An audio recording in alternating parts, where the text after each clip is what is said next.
Here's a good fact to know for your next pub trivia game.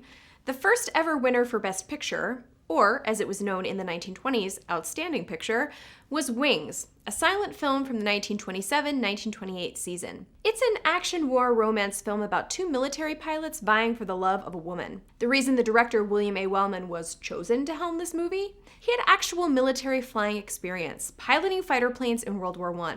Bonus fact, the film also won Best Engineering Effects at the 1929 Academy Awards, which is the only year they gave out that award. Hi, I'm Erin McCarthy, editor-in-chief of mentalfloss.com, and Wings is just the first film on this list I'm going to be sharing with you today. We are going to get a fact from every single Best Picture Oscar winner to date, from Gone with the Wind to Lord of the Rings. Also, a reminder that Academy Awards ceremonies are usually titled after the year the movie was released, which is generally the year before the ceremony takes place, which can get confusing.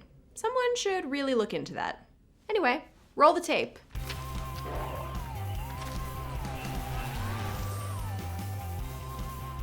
The second winner for Outstanding Picture was A Talkie, the 1929 musical called The Broadway Melody, about two sisters trying to make it on the Great White Way. It was actually MGM's first full talking motion picture. The original film contained what was, at the time, a very exciting musical number done in Technicolor, in contrast to the rest of the film, which was black and white. Unfortunately, the Technicolor sequence was lost, meaning that only the people who originally saw the movie in theaters saw the true version of the film. Now, in 1930, the Academy switched the name of the award to Outstanding Production. That year, the award was given to All Quiet on the Western Front, a war epic that was remade in 2022 and is based on the book of the same name. The movie went through many changes before its official release. One is that the original movie featured comedian Zazu Pitts in a serious dramatic role. But according to a contemporary account, as soon as she appeared on screen, the audience started laughing. Not because she did anything funny, just because they were expecting to laugh. The production ended up reshooting all of her scenes with a different actress. The epic western Cimarron holds a few distinctions, some more impressive than others.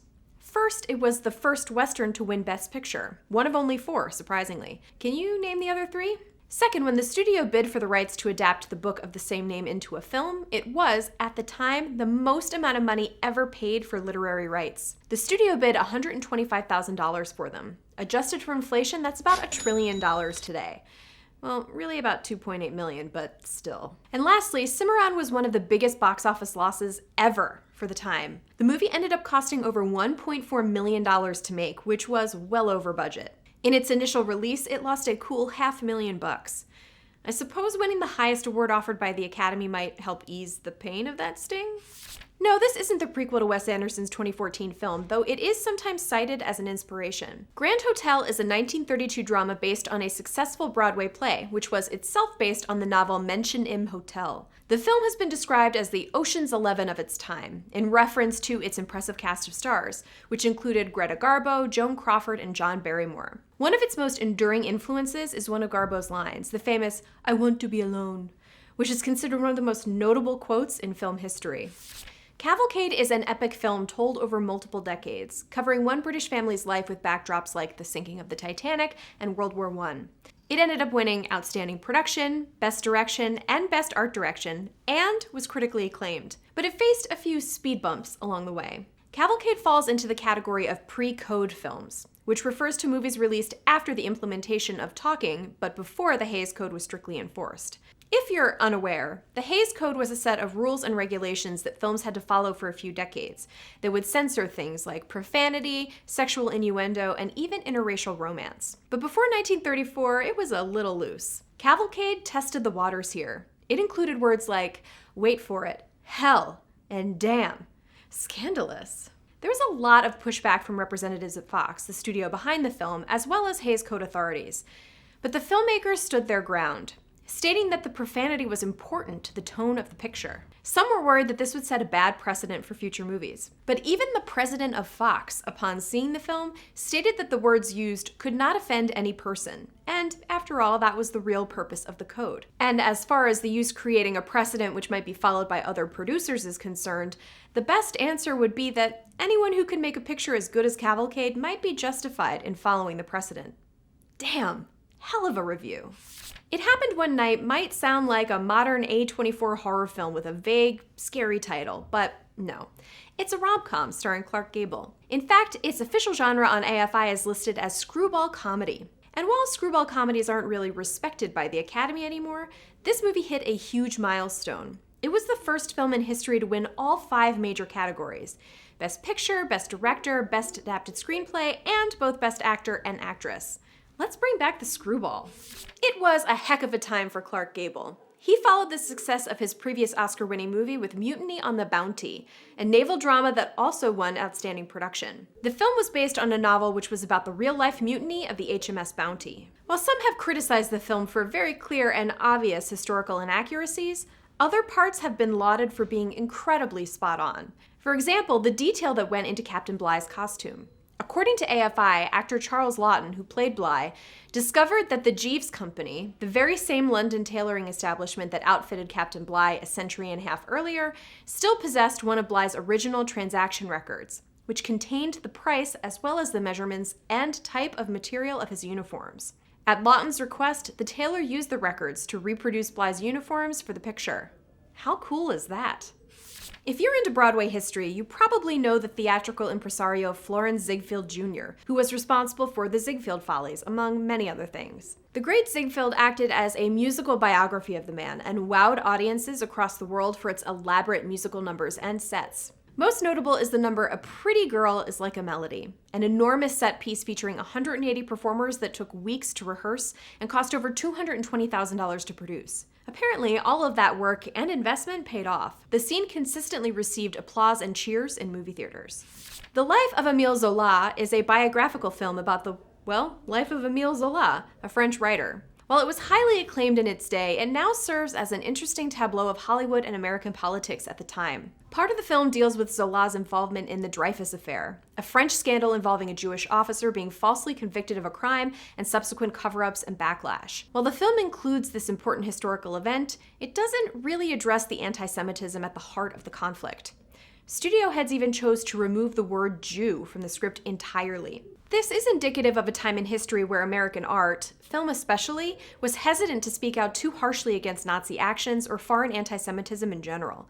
It wouldn't be until the US's involvement in World War II that movies took any sort of firm stance. Don't worry, screwball comedies were still in vogue in 1939. You Can't Take It With You, another zany romantic comedy, took home the award that year. The film was also directed by Frank Capra, who helmed It Happened One Night, as well as Mr. Deeds Goes to Town, both of which he won Best Director for. You Can't Take It With You marked Capra's 3rd win for Best Director in just 5 years, which hasn't happened since.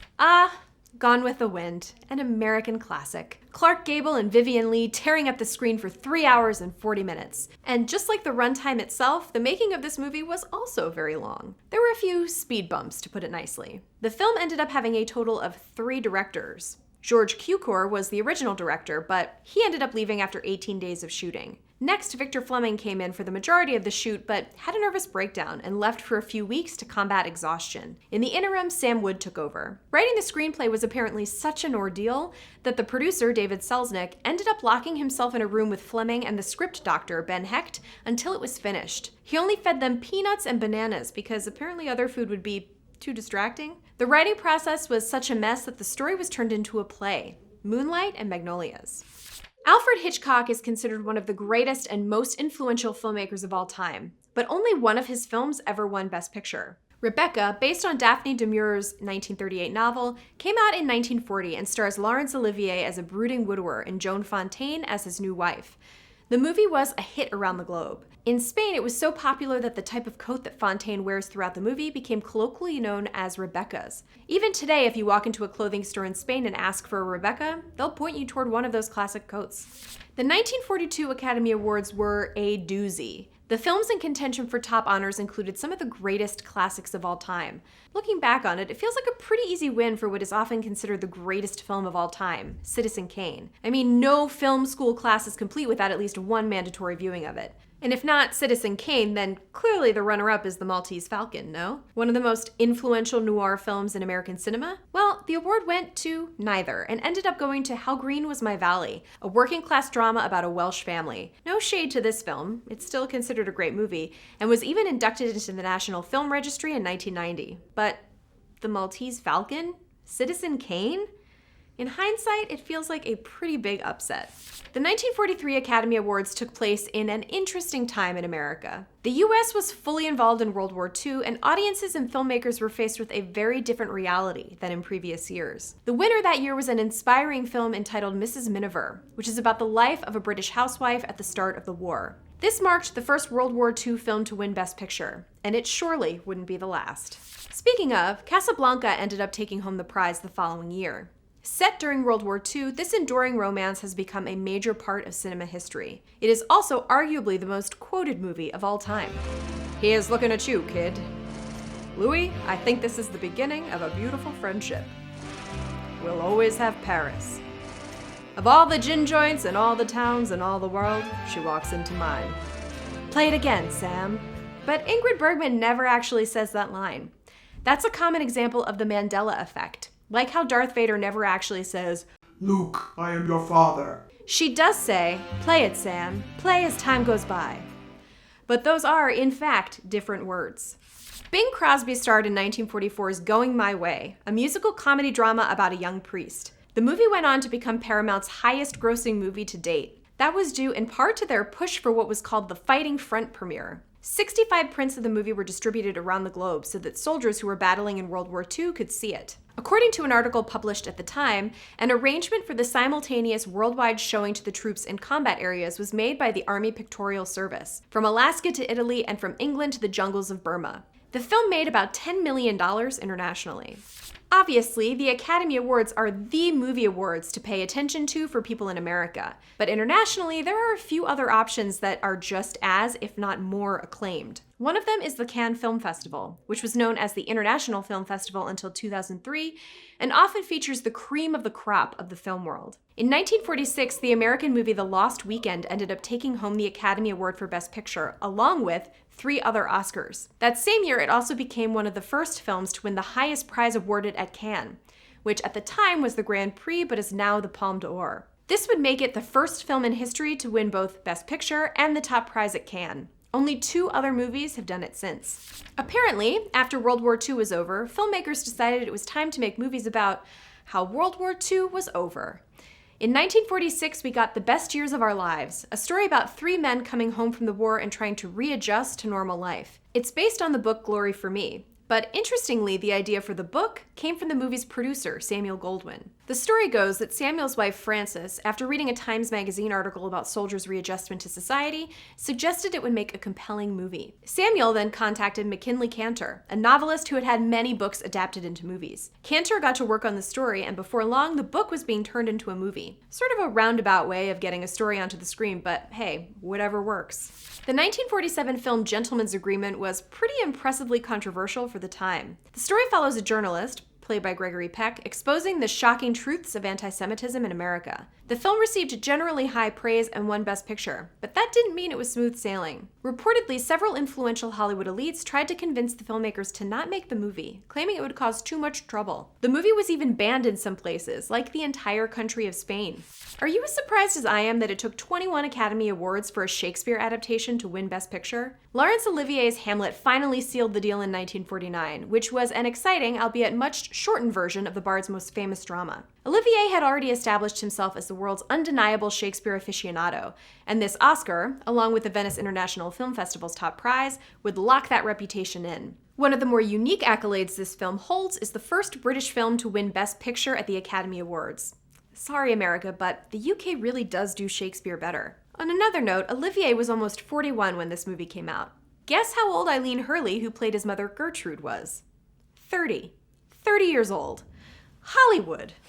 In 1950, All the King's Men took home the top prize. It was written, directed, and produced by Robert Rossen and based on the Pulitzer Prize-winning book. And it would actually be, at least as the recording of this video, the last time a movie based on a Pulitzer-winning book would win Best Picture. Though works in other Pulitzer Prize categories like drama and journalism would get a few more wins in. Anyway, All the King's Men is a political drama that's loosely based on former Louisiana governor and U.S. Senator Huey Long. Long was assassinated in 1935. Rossen was a member of the American Communist Party for many years, and after this movie was released, he was called in front of the House Un-American Activities Committee. Twice.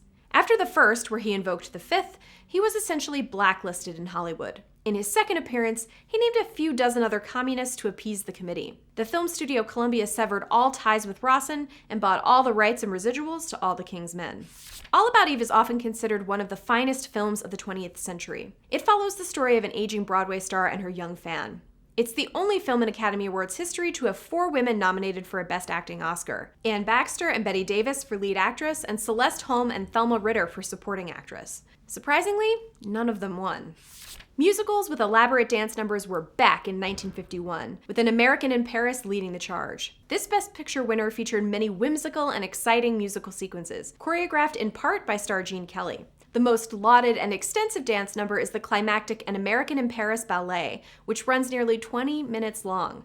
The set decoration was meant to evoke the styles of famous European artists. As described in an outline by Gene Kelly and director Vincent Minnelli, the decor of the ballet will be its most distinguishing feature as to uniqueness and originality, for each individual scene will be done in the styles of different painters, which we will denote in the synopsis of the libretto. The ballet visually should reflect an artist's viewpoint, and both the scenery and the costumes should be done as they painted. In essence, the entire ballet is a representation of a painter thinking about Paris. If you haven't seen it, I recommend watching it as soon as possible. Finally, some circus representation. The Greatest Show on Earth, which is set in the Ringling Brothers Barnum and Bailey Circus, won Best Picture and Best Motion Picture Story at the Academy Awards. While the film features Hollywood actors taking on the lead roles, Charlton Heston plays the circus manager, for example, it also featured the actual circus troupe, including over 1,000 performers and hundreds of animals. The 1892 Rudyard Kipling poem Gentlemen Rankers indirectly provided the title for this next Oscar winner. From Here to Eternity followed 3 soldiers, played by Montgomery Clift, Burt Lancaster, and Frank Sinatra, in the time leading up to and just after the attack on Pearl Harbor. Reportedly, Clift went above and beyond to prepare for the role. He took boxing lessons and learned to play the bugle. The director Fred Zinnemann later recalled, Clift forced the other actors to be much better than they really were. That's the only way I can put it. He got performances from the other actors, he got reactions from the other actors that were totally genuine. A crime drama about corruption and violence along the New Jersey waterfront starring Marlon Brando. Yeah, that sounds like a Best Picture winner to me. On the Waterfront is still considered one of the best American films in history, with many citing Brando's performance as a main selling point. The film's score, however, is also worth noting. It was composed by Leonard Bernstein, who was the focus of last year's Bradley Cooper-led Maestro. While Bernstein was a highly prolific composer, this is the only instance in which he wrote an original score for a film.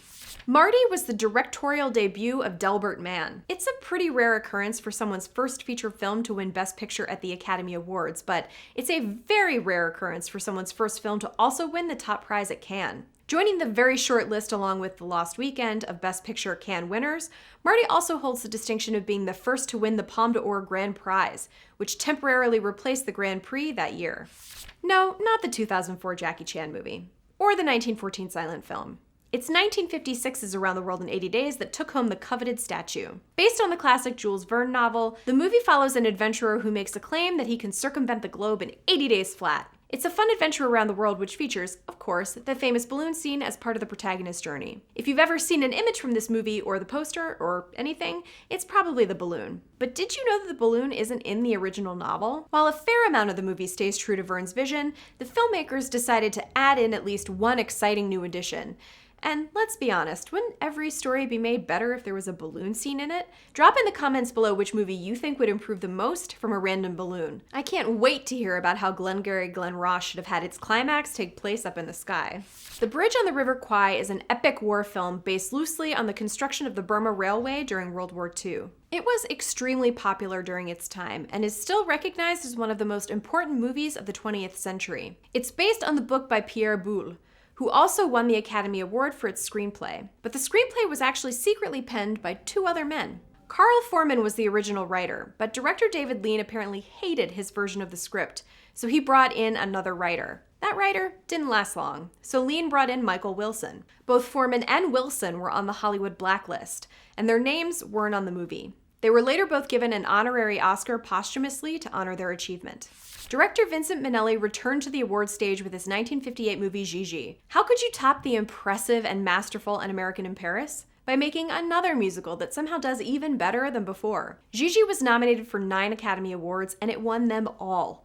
It held the record for highest clean sweep in Oscars history for decades until a little movie called Lord of the Rings: Return of the King came out. That's over 40 years. Everything about the Charlton Heston-led 1959 epic film Ben-Hur was big. Big sets, big costumes, big awards, and an astonishingly big price tag. Ben-Hur cost approximately $15 million to make and was considered the most expensive movie ever made up until that point. And nothing tops its infamous chariot race sequence. The shoot lasted for weeks and involved thousands and thousands of extras. The set for the chariot race was vast too. It took roughly 6 months to construct, stretched over 18 acres, and was about 5 stories high.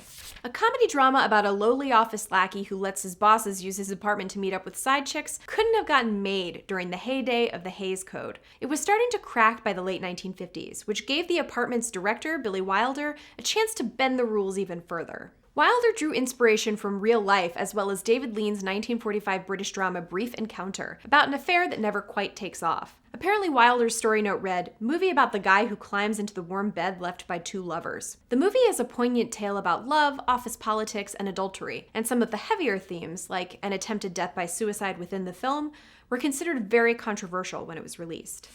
Casting for the 1961 big screen adaptation of West Side Story was a veritable who's who of Hollywood up-and-comers and established megastars. For the part of Tony, the charismatic former bad boy turned good, producers considered everyone from Warren Beatty, who would go on to make his film debut later that year in Elia Kazan's Splendor in the Grass, to Burt Reynolds, Anthony Perkins, and, according to rumors, even the king of rock and roll himself, Elvis Presley. Even the lineup for the part of the hopeful, starry-eyed Maria was stacked with heavy hitters, while Natalie Wood, who also appeared in Splendor in the Grass and later got an Oscar nod for her work in it, landed the role. There were other big names in the running, including Audrey Hepburn, Elizabeth Taylor, and future Bond girl Jill St. John. Wood didn't sing, though. Her voice was dubbed by Marni Nixon.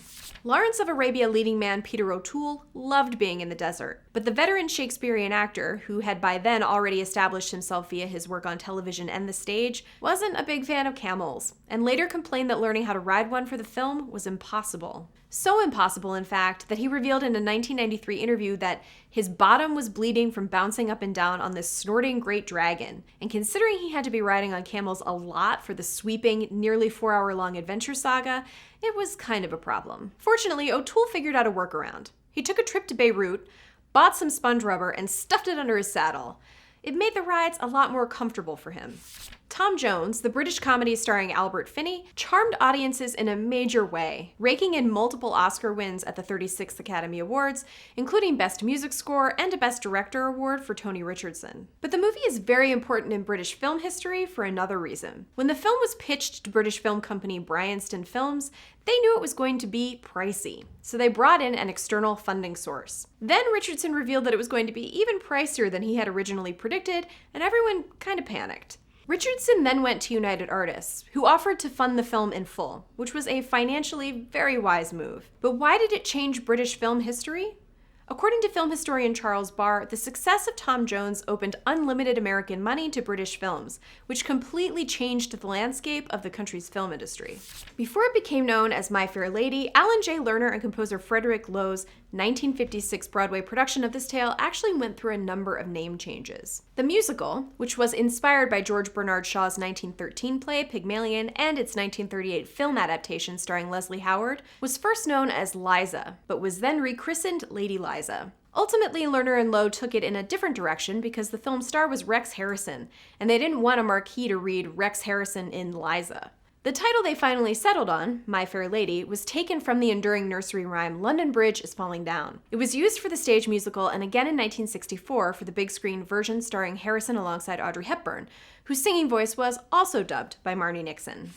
Although it was partly based off of Maria von Trapp's 1949 memoir about her family, The Sound of Music actually bears a lot of other musical influences outside of the famous Austrian singing group. Before being adapted for the silver screen in 1965, the tale first opened at the Lunt-Fontanne Theater on Broadway in 1959, helmed by none other than Richard Rodgers and Oscar Hammerstein II. It ended up being the final collaboration between the powerhouse pair, who had dominated the musical theater landscape throughout the 1940s and 50s with iconic productions like Oklahoma, Carousel, and The King and I. And by the way, Christopher Plummer's vocals were also dubbed by Marni Nixon. Just kidding, it was Bill Lee who stepped in to sing the part of Captain Von Trapp, but a version of the movie soundtrack was recently released featuring some songs with Plummer's vocals intact.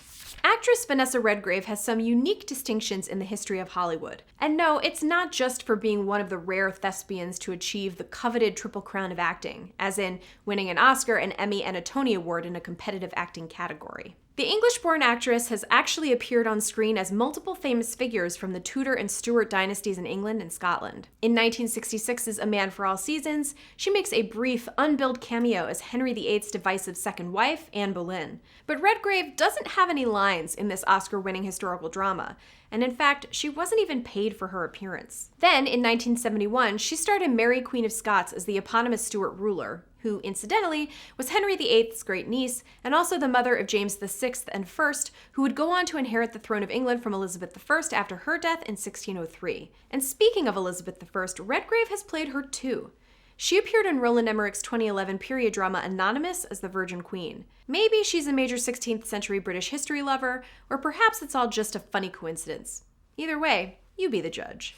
For this 1967 neo-noir about a Philly-based homicide detective roped into investigating a grisly murder in the Deep South, star Sidney Poitier had a few stipulations. The leading man had already made Oscar history as the first black man to receive an Academy Award nomination for Best Actor for 1958's The Defiant Ones, and for becoming the first black man to actually win that award for James Poe's comedy drama Lilies of the Field in 1964. Sadly, he would remain the only black actor to have that Oscar until Denzel Washington won it in 2002 for his performance in Training Day. But as part of agreeing to work on In the Heat of the Night, Poitier demanded that the film, which was based on John Ball's 1965 novel of the same name, be shot up north in Illinois, not in Mississippi, where most of the plot is technically based. The reason? He was concerned about racial violence and the Ku Klux Klan, which he'd already had an unsettling run-in with back in Mississippi in 1964, alongside his friend Harry Belafonte. Poitier's request was honored by director Norman Jewison, except for a 3-day shoot in Tennessee, during which Poitier reportedly slept with a gun under his pillow. Oliver, the coming-of-age 1968 musical, is an adaptation of an adaptation. It was directly based off of Lionel Bart's musical of the same name, which premiered at the Wimbledon Theatre in London in 1960, before hopping over to the West End and eventually moving across the pond, where it ended up on Broadway by 1963. Carol Reed, who directed the 1968 film version, cast mostly unknown actors to play the plucky youngsters featured in it, with one notable exception. Jack Wilde, a child actor who had appeared in the West End production of Oliver back in 1964, was cast in the flick as the Artful Dodger. He ended up being nominated for Best Supporting Actor at the 41st Academy Awards, and while Wilde, who was 16 years old at the time, ultimately didn't win the award, he's still one of the youngest Oscar contenders in the event's history. When it comes to Oscar-winning films, you probably don't imagine a big old X rating appearing right on the poster for the flick. But in director John Schlesinger's adaptation of Midnight Cowboy, which was based on a 1965 novel of the same name by James Leo Herlihy, that's exactly what you got. The salacious tale of two hustlers, one consumptive con man played by Dustin Hoffman, the other a dewy-eyed sex worker played by Jon Voight, earned the Best Picture Oscar at the 42nd Academy Awards, and an X rating. Surely that rating came from those Puritans at the then MPAA objecting to the depictions of homosexuality, right? Well, maybe not. According to film historian Tino Balillo, the MPAA had actually rated it R. United Artists then decided it wasn't a movie for children, so just gave it an X themselves, largely because of the depictions of homosexuality. In a way, this heavy drama about two reluctant pals trying to make it on the mean streets of Gotham made history as the first and only X-rated film to earn such high accolades from the Academy. And in 1971, United Artists, the film's distributor, resubmitted Midnight Cowboy to the MPAA for a new rating, after the organization retooled its grading system. It was then re-released for audiences with an R rating, and the rest is movie history. The opening monologue, spoken by George C. Scott in the 1970 war biopic Patton, wasn't a work of pure fiction. In fact, it was lifted from a series of speeches that the celebrated U.S. general gave to the Third Army in 1944, ahead of the Allied invasion of France. There are some notable differences, though. Old Blood and Guts, as Patton was colorfully known among his men, used curse words throughout those speeches, but a lot of his language had to be toned down in the opener so the film could retain a PG rating. One thing the production did follow to the letter was Patton's overall look. The ivory-handled revolvers that Scott sports in the film are replicas of the .45 Colt single-action and .357 Magnum Smith & Wesson that Patton often carried. Plus, all the medals seen on Scott's uniform were recreations of the ones Patton earned for his service. Even though Gene Hackman seems like a shoo-in now for the gritty part of Popeye Doyle, the hardscrabble narcotics detective who has to bend some rules in order to catch a few perps in this classic neo-noir thriller, he wasn't the actor that director William Friedkin initially had in mind for The French Connection. Friedkin actually talked about Paul Newman for the role, but when Newman's salary demands were too high, other stars like Steve McQueen, Charles Bronson, and even Jackie Gleason, yes, that Jackie Gleason, were considered. Friedkin even briefly cast columnist Jimmy Breslin, but fired him after discovering he didn't know how to drive. After Hackman, a former Marine, was cast, he spent time shadowing Eddie Egan, the real-life inspiration for Doyle. Egan even ended up in the film, co-starring as Doyle's supervisor. Hackman walked away with Oscar glory after winning the Best Actor prize at the 44th Academy Awards for his work in this film.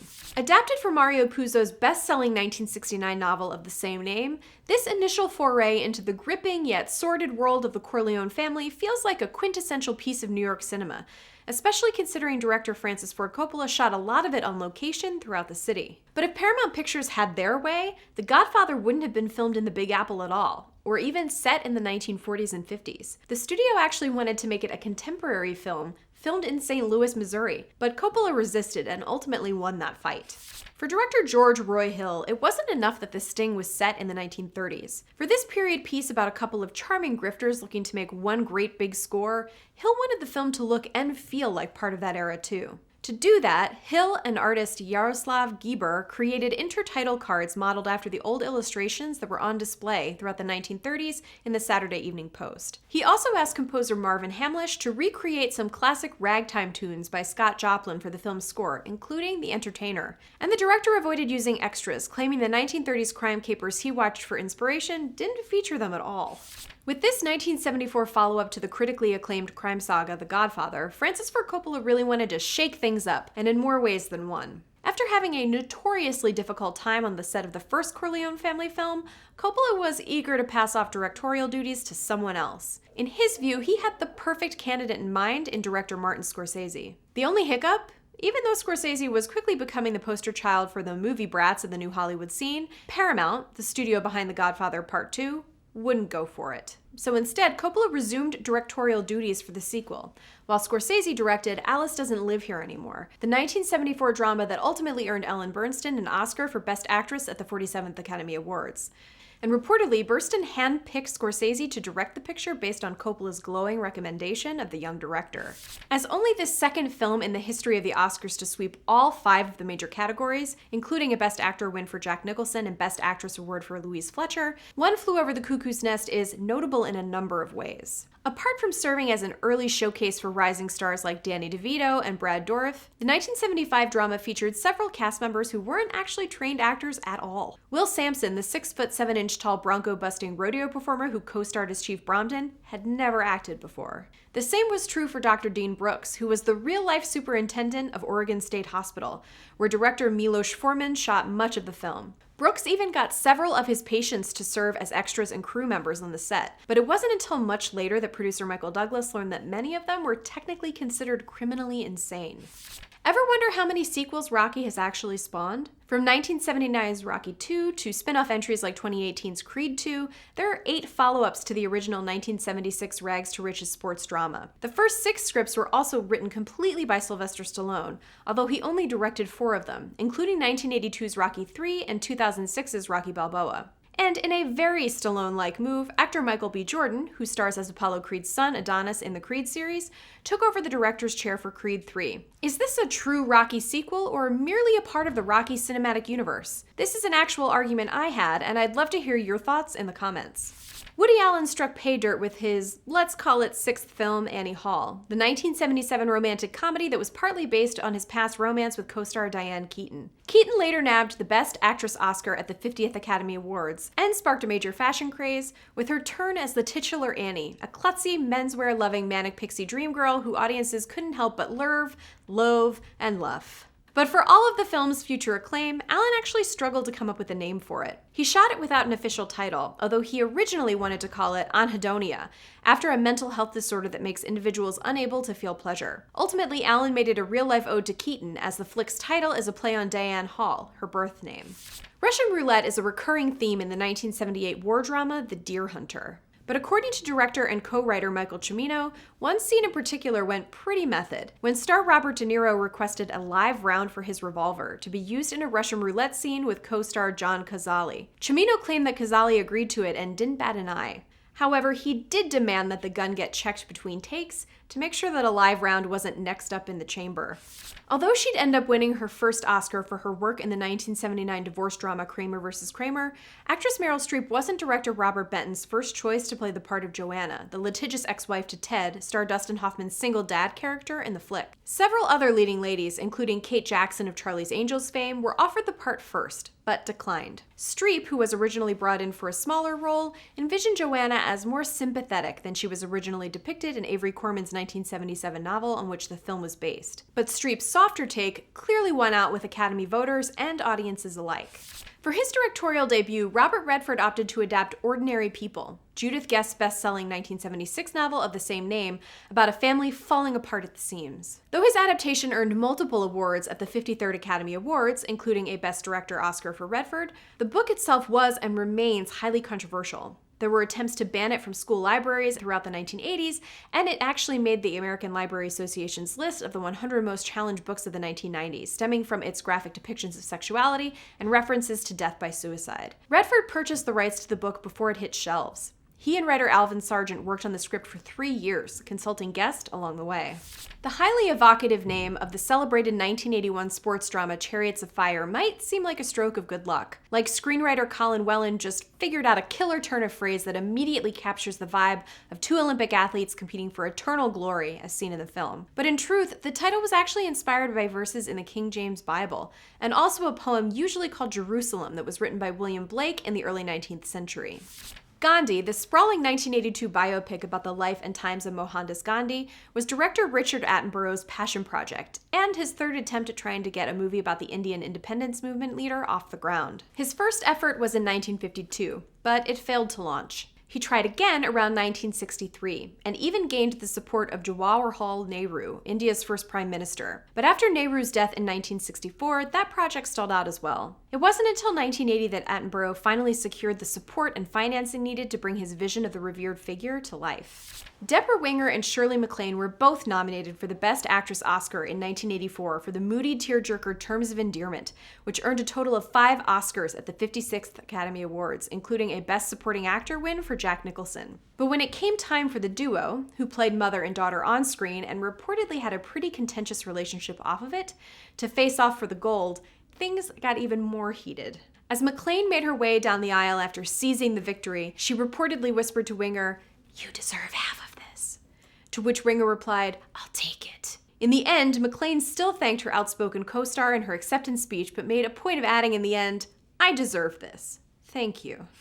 You might not know it, but there are actually 2 versions of the 1984 period drama Amadeus. The flick, which takes its cues from playwright Peter Shaffer's Tony Award-winning stage play about the life of Wolfgang Amadeus Mozart, was initially released in PG format. In 2002, Milos Forman released an R-rated director's cut, which pushes the film's length up to roughly 3 hours. Robert Redford ran into some trouble early into the making of the 1985 romantic drama Out of Africa, which was based on the 1937 memoir by Karen Blixen, a Danish author writing under the pseudonym Isak Dinesen. Blixen's tome captures her tumultuous relationship with British aristocrat Dennis Finch Hatton, whom Redford stars as in the adaptation. But if you watch the film, you'll notice that Redford doesn't speak with a British accent.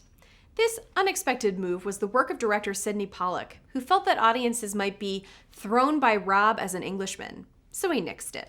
The 1986 war drama Platoon wasn't Oliver Stone's first attempt at making a film inspired by his experiences in the Vietnam War. In 1969, the director and screenwriter penned Break, a semi-autobiographical, albeit psychedelic, look at his time serving in active combat. Stone actually sent a copy of Break to Jim Morrison of The Doors. He envisioned the iconic frontman playing the lead role, and that the soundtrack would be set to classic tracks like Break On Through to the Other Side. Morrison never responded, but had a copy of the script with him in Paris in 1971. It was found by one of his managers in his apartment after he died. In 1990, the wife of that manager returned the script to Stone, who who would go on to direct a 1991 biopic inspired by the late singer.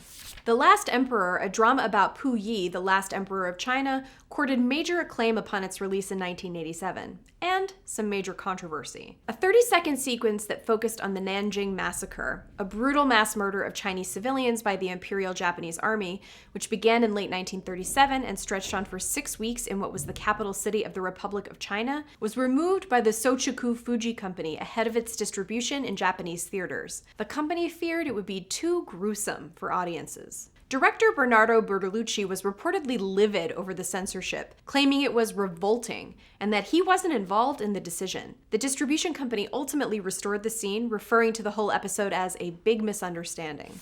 After starring in the 1988 hit Rain Man, star Dustin Hoffman, who scored a Best Actor award at the 61st Academy Awards for his work in the film, actually walked away with an arguably even bigger prize, one of the two 1949 Buick Roadmaster convertibles used during production.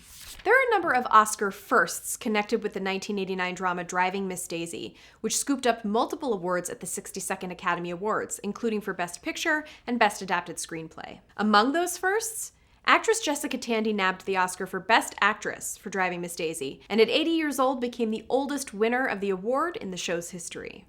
1990's Dances with Wolves tells the story of a Civil War lieutenant who connects with a Lakota tribe in the American West. The Best Picture winner didn't rely on CGI to bring its impressive set pieces to life. When the script called for 3,500 bison, the filmmakers had to find 3,500 real animals to set loose on the prairie, which they got from a local ranch. Rounding them up was so time-consuming that the crew had just one opportunity to film the stampede per day. With help from 20 wranglers, a helicopter, and 10 pickup trucks, they recorded the footage they needed in 8 days. For close-ups of the animals, they acquired 2 domesticated buffalo, Neil Young's pet named Mammoth, and the mascot of a South Dakota meat manufacturer named Cody. Cody had a taste for Oreos, which his handler used to get him to charge at the camera. Fun fact, that is also how the Mental Floss video team gets me to perform. In The Silence of the Lambs, an FBI trainee played by Jodie Foster turns to a cannibal serial killer named Hannibal Lecter for insights into her search for a different killer known as Buffalo Bill. Anthony Hopkins channeled some unlikely muses for his Oscar-winning portrayal of Lecter. He revealed that one was a combination of HAL 9000 from 2001: A Space Odyssey and a submarine because he was like a machine who comes in like a silent shark. The other was a teacher he had years ago who would slice you up intellectually. And apparently, after the movie premiered, the teacher recognized himself in the performance. Clint Eastwood was already a Hollywood legend by 1992. He had directed and starred in dozens of movies by that point. But Unforgiven, which follows a geriatric bandit in the Old West who comes out of retirement for a bounty hunting gig, was the first to garner him recognition from the Academy with Oscar nominations for Best Actor, Best Picture, and Best Director. After dropping out of college in 1968, Steven Spielberg had no trouble finding success as a filmmaker. It was only after directing multiple blockbusters and collecting several Oscars that he decided to go back to school and finish his degree. In 2002, he enrolled at Cal State Long Beach and earned his credits by turning in assignments under a pseudonym. For his advanced filmmaking class, he submitted Schindler's List. That easily makes it the most lauded student film of all time. Forrest Gump is an unlikely source of wisdom as he experiences the major pop cultural and political events of the latter half of the 20th century throughout his titular film. It's not a stretch to think he said something profound in his anti-Vietnam rally speech, but the exact content of that speech was a pain point for filmmakers. Director Robert Zemeckis was dissatisfied with what screenwriter Eric Roth had written, so Roth asked Billy Crystal and Robin Williams to punch up the section. When those drafts didn't work, Zemeckis came up with a simple workaround: having the microphone plug be pulled as soon as Forrest starts talking. Though his speech doesn't make it into the film, alternate footage released in a making-of reveals he says, "There's only one thing I can tell you about the war in Vietnam. In Vietnam, your best good friend can get shot. That's all I have to say about that." If you're familiar with one element of Braveheart, it's likely the iconic blue paint that Mel Gibson wears as William Wallace. While the circa 1300s Scottish warrior he portrays leading a revolt against England before he's ultimately executed was real, there's no evidence he wore face paint into battle. The movie's makeup department decided to ignore the anachronism, and the decision paid off. In addition to winning Best Picture that year, Braveheart secured an Oscar for Best Makeup. Kristen Scott Thomas wasn't a huge name in Hollywood when she went out for the female lead in The English Patient, but she was determined to get the part. After she nailed her audition, director Anthony Minghella promised Kristen Scott Thomas the role, which caused friction with studio executives. They wanted Demi Moore for Catherine, and were so adamant about casting her that they delayed production. Minghella was equally stubborn, and he ended up moving the project to a new studio to get it made. His instincts were spot on, and Kristen Scott Thomas landed a Best Actress Oscar nomination for her work in the film.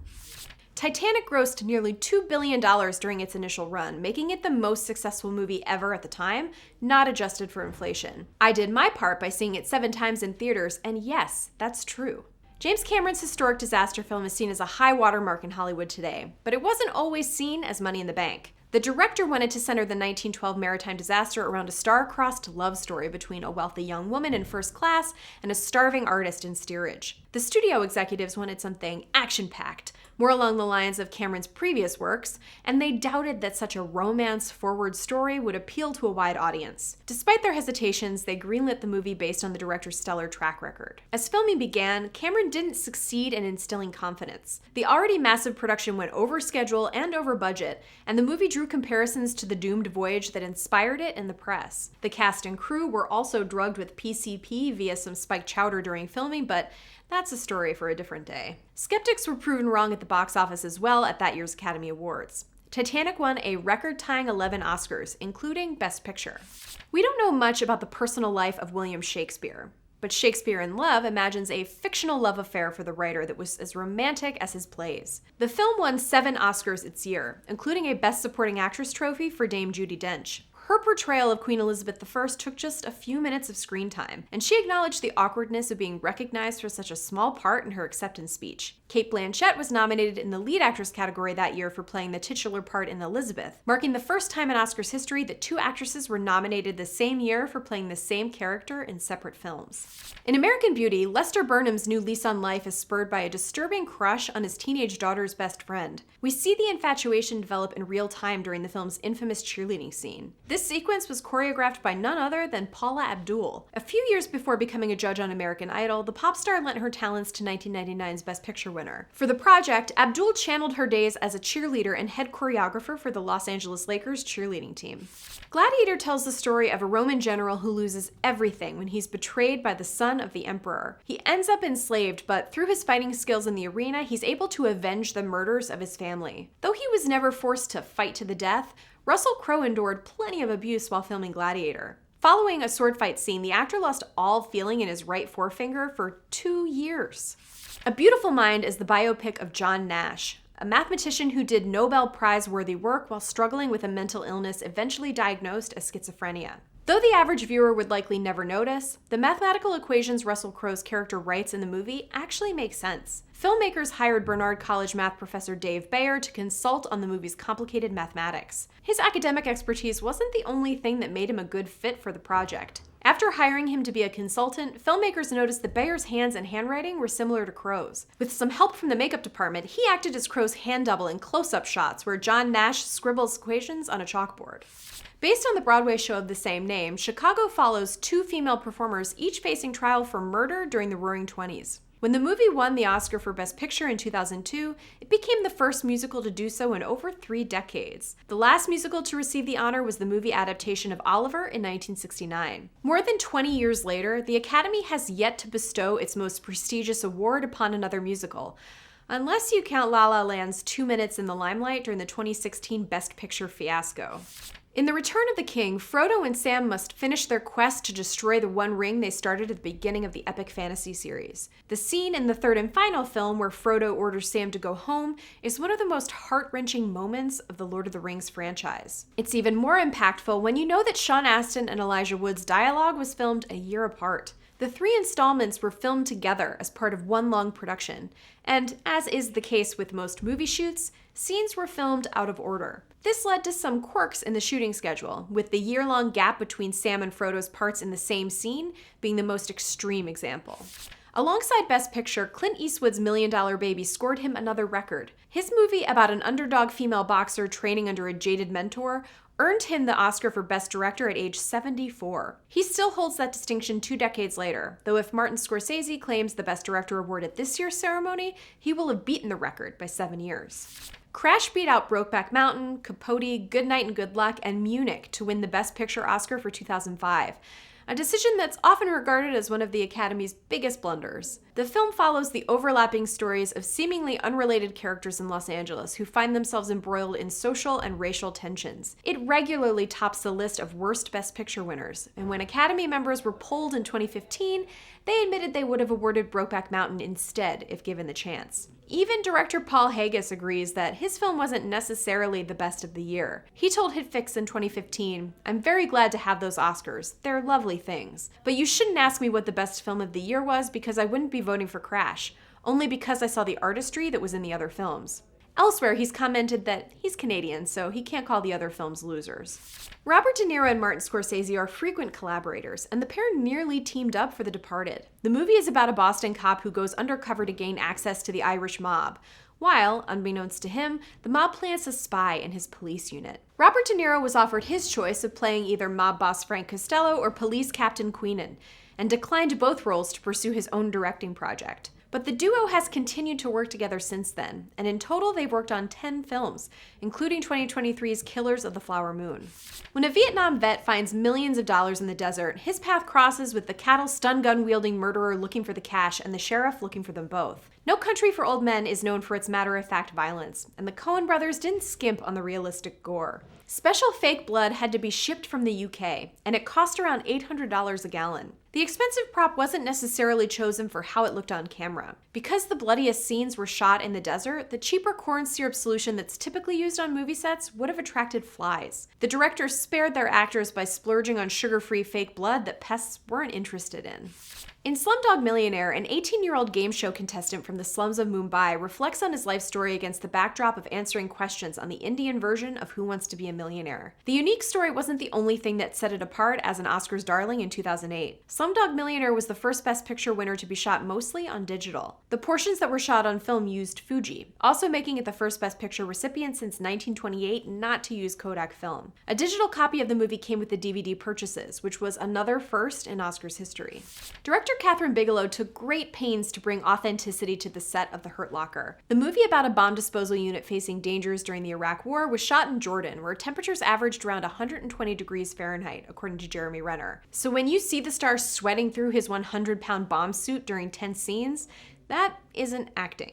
The King's Speech centers around King George VI's struggle with a speech impediment in light of his coronation, so Colin Firth's vocal performance was crucial to the story's success. His younger sister Kate Firth is a professional voice coach, and he leaned on her expertise when preparing for the role. She acted as his consultant, occasionally visiting him on set, and some of her suggestions even made it into the script. According to Colin, a lot of the routines that you see, the bizarre stuff, were her ideas.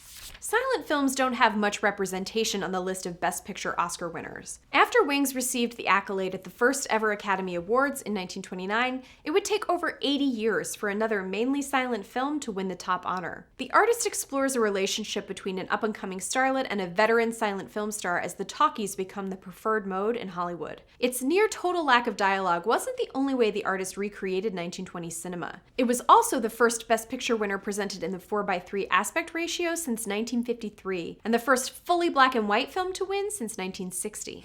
Argo is inspired by the true story of the Iran hostage crisis of 1979. After escaping a hostage situation in Tehran and finding shelter with the Canadian ambassador, 6 American refugees were trapped waiting for help.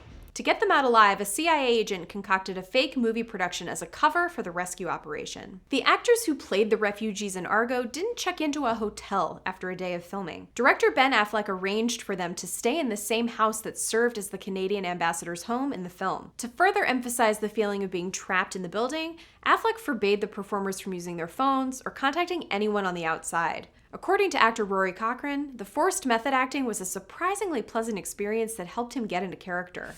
Based on the 1853 memoir of the same name, 12 Years a Slave tells the harrowing story of how Solomon Northup was kidnapped and sold into slavery before ultimately regaining his freedom. The movie has been praised for its historical accuracy, and that commitment to authenticity comes through in the details. It was shot on real antebellum plantations, and costume designer Patricia Norris used dirt from the sites to make the clothing look worn. Some of the costumes that appear in the film were historical garments once worn by actual enslaved people. These aesthetic details, as well as the story itself, garnered praise from historians upon the film's release. In a delightfully meta performance, Michael Keaton plays an aging superhero actor hoping for a comeback on Broadway in 2014's Birdman. One of the most memorable scenes in the Best Picture winner involves Keaton walking through Times Square in his underpants. Walking through Times Square is already challenging, even for non-celebrities, and options open to filmmakers would have cost more money than Birdman could really afford, so they had to get creative. They hired a street drumming band to distract the tourists so that their attention wasn't focused on Keaton. Most of the crowd following Keaton are actually extras. Spotlight won the Oscars top honor for its riveting portrayal of the real-life Boston journalist who investigated the widespread child abuse covered up by the Catholic Church. If a movie wins the Oscar for Best Picture, it's almost guaranteed to clean up in other categories. Despite being nominated for 6 Oscars in 2015, Spotlight only won for Best Original Screenplay in addition to being named the Best Film of the Year. The last time a Best Picture winner went home with just one additional Oscar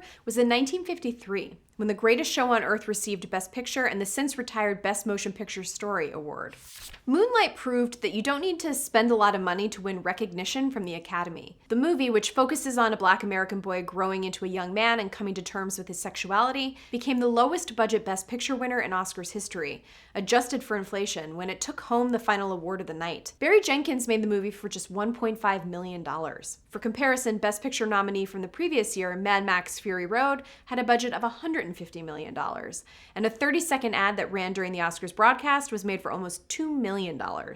Doug Jones is the king of transforming for a part. After playing the Pale Man in Guillermo del Toro's Pan's Labyrinth and Abe Sapien in his Hellboy movies, he collaborated with the director again to play the Amphibian Man in The Shape of Water. His character wins the heart of a mute janitor played by Sally Hawkins, who falls in love with him and helps him escape a research facility in the 1960s. He didn't have any lines, so to prepare for the part, Jones studied the body language of dogs responding to their owners. He also mimicked the movements of Spanish matadors to bring some sensuality to the cold-blooded creature. Green Book is based on the real-life story of the relationship the black pianist Don Shirley developed with his white driver and bodyguard while touring the American South in 1962. Director Peter Farrelly wanted to avoid cliché choices when selecting the movie's early 60s soundtrack. Lucky for him, his wife's friend was dating Robert Plant at the time, and he used a double date as an opportunity to get the former Led Zeppelin frontman's advice. Deep cuts on the soundtrack, like Pretty Little Thing by Sonny Boy Williamson and Goodbye My Lover Goodbye by Robert Mosley, came directly from that conversation. English language movies, particularly ones made in America, tend to dominate the major Oscars categories. So when Bong Joon-ho's Parasite won the top prize for 2019, it made history many times over. The movie centers on a poor family who devise a plot to infiltrate a wealthy household by replacing its current servants and lying about their identities. It was the first South Korean film to win any Oscar, including Best Picture. It was also the first Asian motion picture and the first one in a language other than English to receive the Academy's highest honor. Adapted from the nonfiction book Nomadland, Surviving America in the 21st Century, Nomadland follows a widow who abandons her old life to travel the country and live out of her van. Frances McDormand is the only big-name actor that appears in Nomadland. Virtually the rest of the cast is made up of non-professional actors playing fictionalized versions of themselves. Many of the nomads in the film were also featured in the book it's based on, and their names in the movie are also their names in real life. An English-language remake of a French-Belgian film from 2014, Coda tells the story of a hearing child of deaf adults who balances supporting her family's struggling business with her own career aspirations. The movie earned Apple its first Oscar for Best Picture, a sentence that would have made 0 sense a couple decades ago. Apple acquired the film after it premiered at Sundance and released it through Apple TV+, making it the first movie distributed by a streaming service to win Best Picture. Coda did play in theaters as well, but not many people saw it there. It also made history as the lowest earning Best Picture ever adjusted for inflation, and nearly not adjusted for inflation, with a box office gross of just $1.2 million at the time of its win. In Everything Everywhere All at Once, the owner of a laundromat is pulled into an interdimensional adventure that forces her to jump between different versions of herself from alternate universes. Instead of working with a post-production house, the Daniels, directing team Daniel Kwan and Daniel Scheinert, gathered a small team of filmmakers to create the movie's unique visual effects. Visual effects lead Zach Stoltz was a friend of the Daniels, but it was his first time supervising the effects of a feature-length film. In the end, more than 80% of the visual effects on screen was the work of just 5 artists. The process was made more unconventional by the COVID-19 pandemic, which forced the team to work separately from their homes. And if you want a fact about the Best Picture winner from 2023, well, so do I, as soon as we find out what it is. That ends another supersized episode of The List Show. And if you've made it this far, you like me. You really like me. What movie do you believe got snubbed for Best Picture? Let us know in the comments. Thanks for watching this episode of The List Show, and we'll see you next time.